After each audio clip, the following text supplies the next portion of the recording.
Press conference में हमारे beach Maharashtra के माजी ऊर्जा मंत्री, महाराष्ट्र भारतीय जनता पार्टी के महामंत्री और महाराष्ट्र युवा मोर्चा के प्रभारी आदरणीय चंद्रशेखर बावनकुळे जी उपस्थित हैं।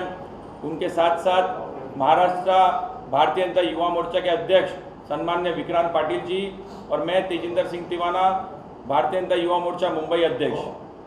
साथियों, पिछले 21 से 25 सितंबर के बीच में भारतीय जनता युवा मोर्चा मुंबई के तरफ से एक युवा वॉरियर संकल्प यात्रा हम सभी के नेता आदरणीय देवेंद्र जी और आदरणीय मंगल प्रभात लोढ़ा जी के नेतृत्व में सम्मान्य चंद्रशेखर बावनकुळे जी और विक्रांत पाटिल जी ने ऐसे 25 विधानसभा पहले फेज में 21 से लेकर 25 सितंबर तक युवा वॉरियर्स पूरे मुंबई में बनाने के लिए अलग अलग विधानसभाओं में बैठकें ली और उसके बाद आज दूसरा फेज 25 और 26 अक्टूबर जहां पर 8 विधानसभा, तो एक साथ मिलाकर 30 विधानसभा और 33 टोटल विधानसभा हम आज खत्म करने जा रहे हैं।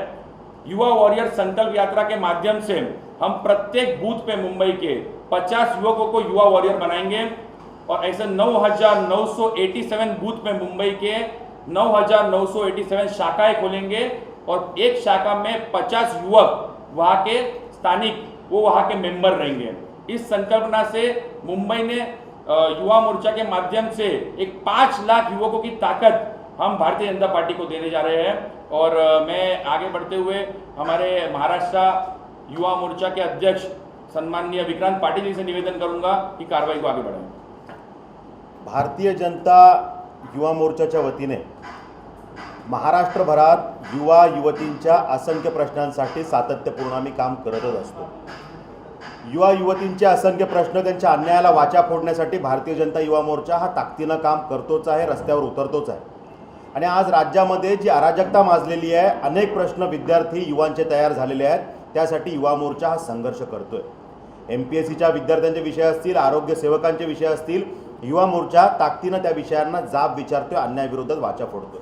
पण त्याचबरोबरीनं 18 ते 25च्या युवांना जोडण्यासाठीचा एक संकल्प जो आदरणीय देवेंद्रजी फडणवीस साहेबांनी आम्हाला दिला, तो संकल्प पूर्ण करण्यासाठी आम्ही प्रयत्न करतोय। 18 ते 25चा हा जो युवा, जो प्रगल्भ युवा आहे, त्याला या प्रवाहात आणण्यासाठी आणि राजकारणाविषयी त्याचा जो दृष्टिकोन थोडासा उदासीन आहे, त्याला सकारात्मक करून या प्रवाहाचा हिस्सा करण्यासाठी आमची ही संकल्पना आहे।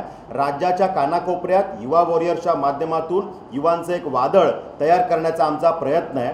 महाराष्ट्रातल्या प्रत्येक ग्रामपंचायत स्तरावरती किंवा शहरी भागात वॉर्ड स्तरावरती प्रत्येक ठिकाणी वॉर्डला 25 जणांची युवा वॉरियरची टीम हे टार्गेट घेऊन आम्ही काम करतोय आणि राज्यामध्ये 25 लाख युवांचं संघटन या माध्यमातून आम्ही आदरणीय आमचे प्रभारी चंद्रशेखरजी बावनकुळे साहेब यांच्या मार्गदर्शनाखाली करणार आहोत। आम्हाला चंद्रकांतदादा पाटील साहेब यांचं मार्गदर्शन आहे, आदरणीय मंगल प्रभातजी लोढा यांचं मार्गदर्शन आहे। आजच्या या पत्रकार परिषदेला आदरणीय चंद्रशेखरजी बावनकुळे साहेब यांनी संबोधित करावं अशी मी त्यांना विनंती करतो।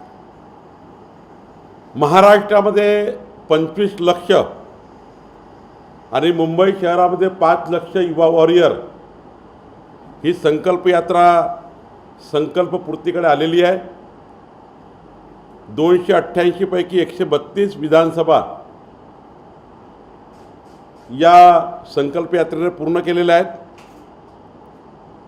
उर्वरित विधानसभा सुद्धा लवकरच पूर्ण होणार आहेत। महाराष्ट्राच्या जनतेमध्ये प्रचंड आक्रोश आहे। महाराष्ट्राच्या जनतेला हे कळलं आहे की 16 महिन्यापासून महाराष्ट्राचे मुख्यमंत्री मंत्रालयात येत नाही आहे।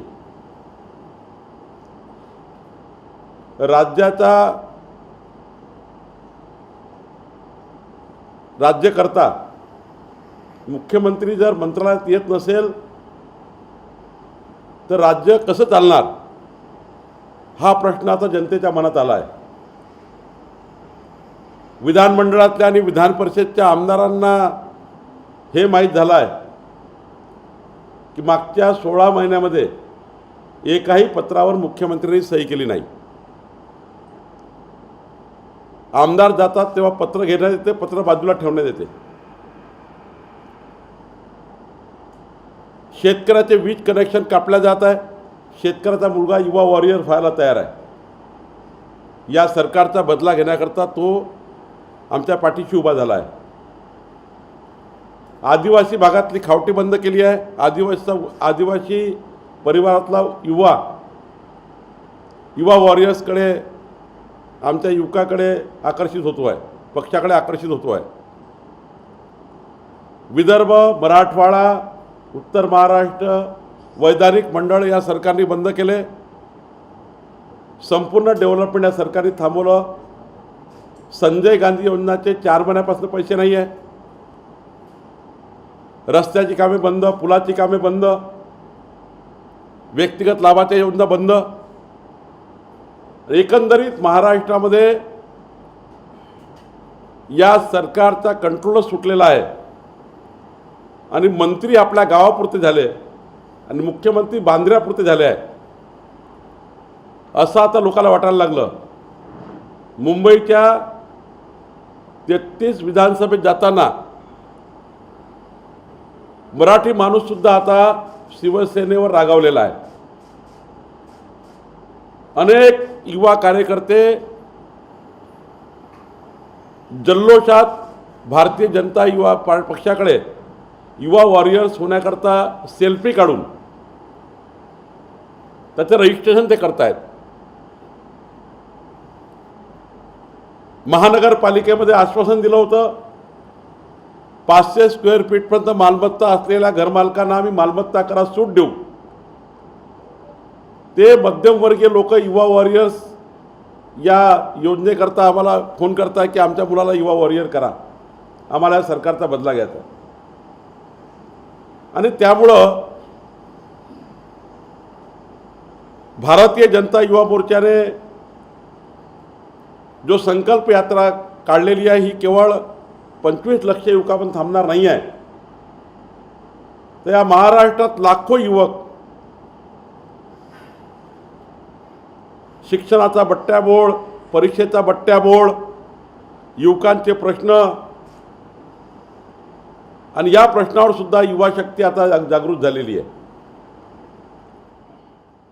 आणि म्हणून मला असं वाटतं या सरकारच्या विरुद्ध प्रचंड जनाक्रोश पुढच्या काळात आम्ही सुरू करणार आहोत। विक्रांत आणि तेजेंदरनी सांगितल्याप्रमाणे या युवकांना केवळ राजकारणाकरता आम्ही वापर करणार नाही आहे। 18 वर्षाचा असल्यामुळे त्याला राजकीय मत देण्याचा अधिकार आहे, तो मत टाकेल। पण माननीय प्रधानमंत्री मोदीच्या नेतृत्वामध्ये या युवकाच्या संचाला आम्ही 21व्या शतकामध्ये हाय स्किल्ड युवा तयार करण्याकरता सांस्कृतिक सामाजिक क्षेत्रामध्ये या युवकांना एक प्लॅटफॉर्म देण्याकरता हेही काम या ठिकाणी होणार आहे। क्रीडा क्षेत्रामध्ये या युवकांना मोठी संधी मिळणार आहे आणि या युवकांना एक दिशा देण्याचं काम भारतीय जनता पार्टी करणार आहे।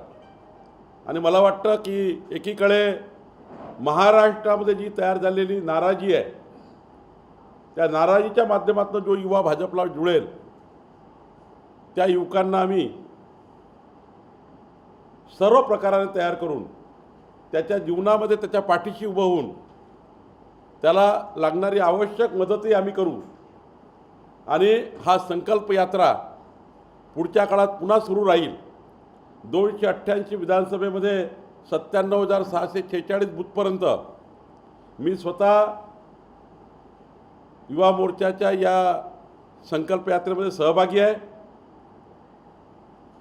आणि आता तिसरा फेज हा नोव्हेंबर महिन्यात पुन्हा सुरू होणार आहे। प्रत्येक महिन्यात या संकल्प यात्रेचे 10 दिवस असणार आहेत आणि मला वाटतं 2024 पर्यंत या महाराष्ट्रातल्या प्रत्येक घरातला युवा हा भारतीय जनता पक्षाचा युवा वॉरियर्स तयार होईल आणि या सरकारचा बदला घेतल्याशिवाय राहणार नाही।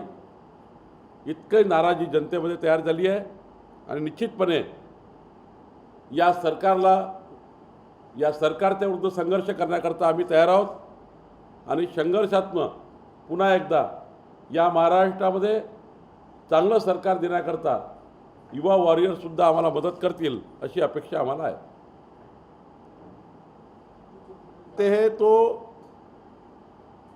18 से 25 साल का युवा आता है, वो सेल्फी निकालता है, भारतीय जनता पार्टी का दुपट्टा डालकर आई एम युवा वॉरियर ऐसा प्ले कार्ड लेकर सेल्फी निकालकर रजिस्टर करता है. इतनी ज़्यादा तादाद में युवा भारतीय जनता पार्टी को जुड़ रहा है कि एक सैलाब सा युवाओं के बीच में एक नाराज़गी का सूर है. बहुत उसके मन में ऐसा है कि ये सरकार हमें नहीं बचा पाएगी. ये सरकार का गृह मंत्री, ये सरकार का एक गृह मंत्री 100 करोड़ रुपए मांगता है पुलिस से, सरकार के अधिकारियों से. ऐसी सरकार हमें क्या बचाएगी? ये प्रश्न युवाओं के बीच में है. जिस प्रकार से ड्रग्स का माहौल है, इस माहौल से ही युवा बाहर निकलना चाहता है. और जिस प्रकार से पूरे महाराष्ट्र में महिलाओं पर अत्याचार,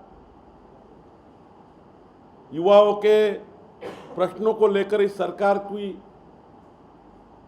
उदासीनता, ये सारे विषय को लेकर आक्रोश है. जो मैनिफेस्टो दिया था वो मैनिफेस्टो से ये सरकार बदल गई है और केवल तीनों पार्टी की सरकार भ्रष्टाचार में लिप्त है. कोई भी जिले का मंत्री जिले के लिए काम करने को तैयार नहीं, केवल अपने गांव का मंत्री बन चुका है. इसलिए मैं बार बार कह रहा हूं कि बहुत सैलाब है युवाओं का जो भारतीय जनता युवा मोर्चा के साथ युवा वॉरियर, और खासकर 18 से 25 वाला युवा जो अभी अभी उनका एनरोलमेंट होट्स के लिए किया गया है, वो युवा भारतीय जनता युवा मोर्चा में और युवा वॉरियर्स के नाते जुड़ रहा है. नवाब मलिक जी जिस तरह से आरोप लगा रहे हैं वानखेड़े पे, क्या ये आपको लगता है इसमें सच्चाई है? मराठी में नवाब मलिक जी अंदर से दुखी है. उनके दामाद पे की गई कारवाई का, त्यांच्या जावयाच्या विरुद्ध जी कारवाई झाली ती कारवाई आतापर्यंत कुठल्याही काळात झाली नाही. आणि अजूनही नवाब मलिक हे त्या दुःखातून बाहेर पडले नाही आहे. आणि म्हणून ते चांगलं काम करणारे अधिकारी आणि या महाराष्ट्राला जी दुर्गंधी आहे ड्रग्सची, त्यातनं महाराष्ट्र बाहेर काढणारे अधिकारी याच्या विरुद्ध अंतःकरणातून दुःखी झालेले, परिवारातून दुःखी झालेले, त्यांना रोज परिवाराचा मार सहन करावा लागतो आहे घरात गेल्यावर कि मंत्री जी आप मंत्री बने लेकिन दामाद को नहीं बचा पाए. जावयाला आम्ही वाचू शकलो नाही, तुम्ही जावयाला वाचू शकले नाही. घरात त्यांना रोज बोलतात घरचे लोक, आणि म्हणून ते आकाशापोटी रोज पत्रकार परिषद घेत आहे. पण ज्या पद्धतीनं राजकारण सुरू झालंय दोन्ही बाजूने, म्हणजे पंच असतील, पंचांच्या बाजूने काही सांगितलं जातं, लाच मागितली जाते, अशा पद्धतीचे आरोप केले जात आहेत. शाहरुख खान प्रकरण आल्यामुळे हिंदू मुस्लिम अँगल किंवा वाद रंग दिला जातोय. या सगळ्यावर भाजपने काय म्हणते? असं आहे की यापूर्वी जे ड्रग्स प्रकरण झाले केवळ त्यात मुस्लिम नव्हते. 26-27 प्रकरण बघा, त्यात अनेक हिंदू, अनेक समाजाचे लोक त्या ठिकाणी पकडले गेले. मग याच प्रकरणामध्ये हिंदू मुस्लिमचा जो विषय आणला गेला, आणि हेच खरं काँग्रेस राष्ट्रवादीचं पाप आहे. जेव्हा जेव्हा हे अडचणीमध्ये येतात तेव्हा हिंदू समाजाला सांगतात की मुसलमान तुमच्या विरुद्ध आहे, आणि मुसलमानाला सांगतात भाजप तुमच्या विरुद्ध आहे. तुष्टीकरण करून मतं घेण्याची आणि समाजामध्ये तेढ निर्माण करून समाजामध्ये पक्ष मोठा करण्याची ही भूमिका यांच्या रक्तामध्येच आहे. कधी पॉझिटिव्ह कन्व्हेन्स करून यांनी मतं घेतले नाही. कन्फ्यूज करून लोकांना मतं घेणे आणि पक्ष वाढवणे, खऱ्या अर्थाने हे पुन्हा हिंदू मुस्लिमचं प्रकरण नाही आहे.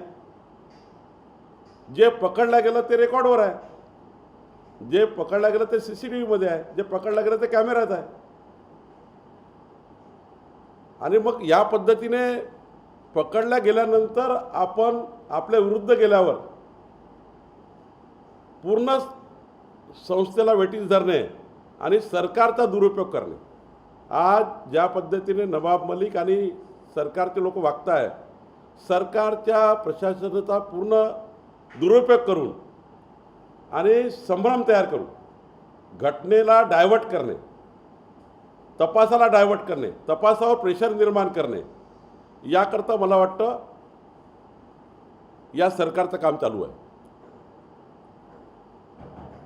जितेंद्र जी, आप जिस तरह से यूथ को युवा वॉरियर्स की तरह जोड़ रहे हैं, तो किस तरह से उनका आपको क्या रिस्पांस मिलता है और कितने दिनों में आपका ये जो वॉरियर का आपका जो एक मुहिम होगा, ये कितने दिनों में 5 लाख लोगों को आप तक पहुंचने की आपकी कोशिश होगी? देखिए, कहीं ना कहीं जो 18 से 25 साल का युवा वर्ग है वो विविध सांस्कृतिक या खेल कूद के कार्यक्रम से ज़्यादा अट्रैक्ट होता है.